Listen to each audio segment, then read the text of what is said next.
और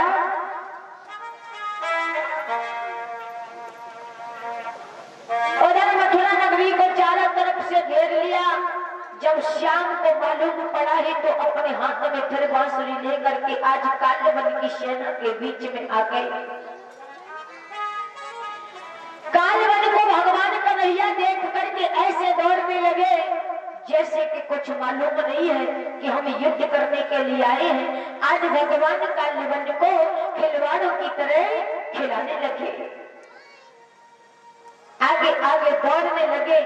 काल्यवन पीछे पीछे दौड़ता चला जा रहा है और भगवान इतने दौड़े आज काल्यवन पसीने में लथपथ हो गया।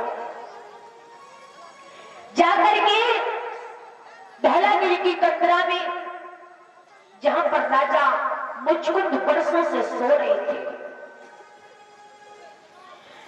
आज मेरे श्याम ने जाकर के उस पर पीतांबर डाल दिया मुचकुंद राजा के ऊपर और स्वयं जाकर के गुफा के अंदर छुप गए। और इधर पीछे से काल्यवन पहुंचा। काल्यवन ने कहने लगा, अच्छा बारे दरबार तो आकर के इस गुफा में आकर के सोने लगा। पैर की ठोकर लगाई, नींद नहीं टूटी, दूसरी ठोकर लगाई फिर भी न टूटी, और जैसे ही तीसरे पैर की ठोकर लगी तो आज मुचकुंद राजा की नींद टूट गई। मुचकुंद राजा की जब नींद टूट गई है तो आंखों को मलते हुए आज जैसे ही मुचकुंद राजा ने अपने नेत्र खोले और नेत्रों नजर जैसे ही काल्यवन पर पड़ी तो काल्यवन जल करके भस्म हो गया। जब काल्यवन जल करके भस्म हो गया तो उसके बाद भगवान निकल करके आए और जैसे ही प्रभु को देखा है मुचकुंद राजा ने तो कहा कि प्रभु ये मेरी आंखों के सामने कौन जल करके भस्म हो गया। भगवान ने कहा कि हे मुचकुंद राजा, अब ज्यादा समय नहीं है बात करने का, यही समझ लो कि द्वापर आ चुका है।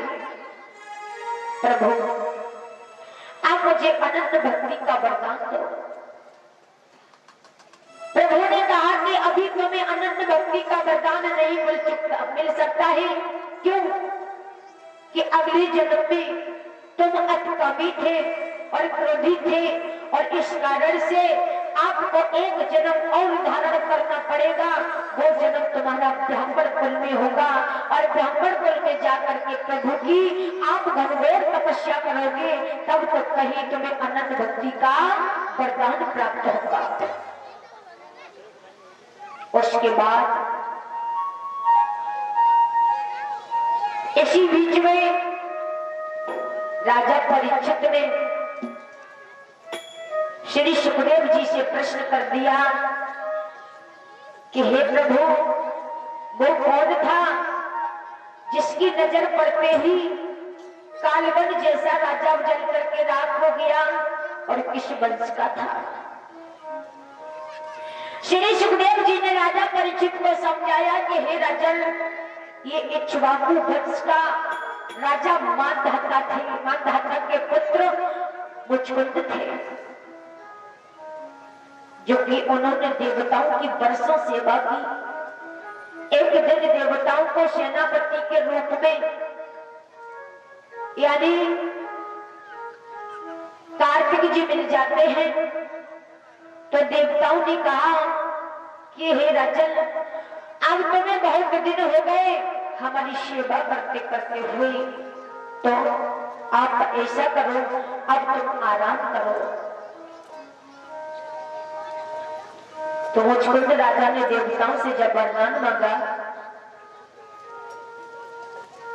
तो वरदान मांगते समय आज निद्रा का वरदान मांग लिया कि मैं बहुत थका हूं और थके होने के कारण मुझे बहुत तेजी से निद्रा लगी है और मैं निद्रा का वरदान मांगता हूँ देवताओं ने वरदान दे दिया और कहा कि जब जब तुमको बीच में कोई जगाएगा तो तुम्हारी नजर पड़ते ही वही इंसान जल करके राख हो जाएगा।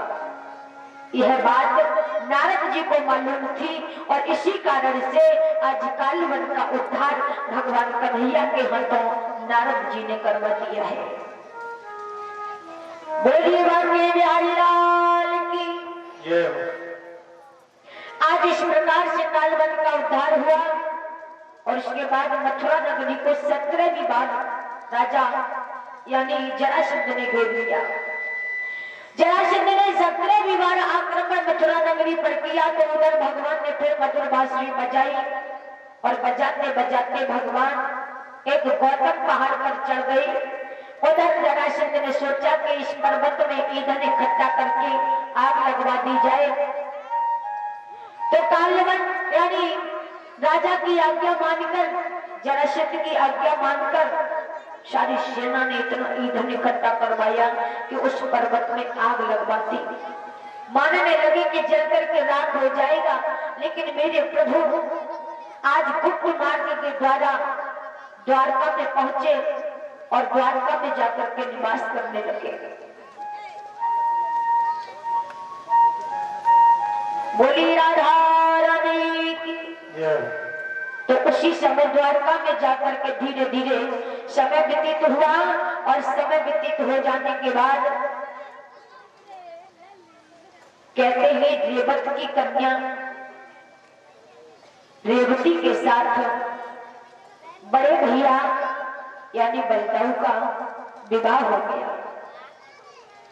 जब बलदाऊ का विवाह हो गया है और इस प्रकार से श्री सुखदेव जी ने इस कथा का प्रसंग श्री राजा यानी परीक्षित को समझाया और इसी बीच में प्रभु का एक हर कीर्तन पर आगे श्लोक करते हैं।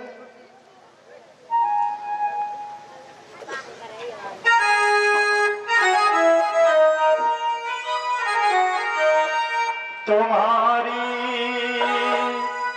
याद आती है, बताओ क्या करे मोह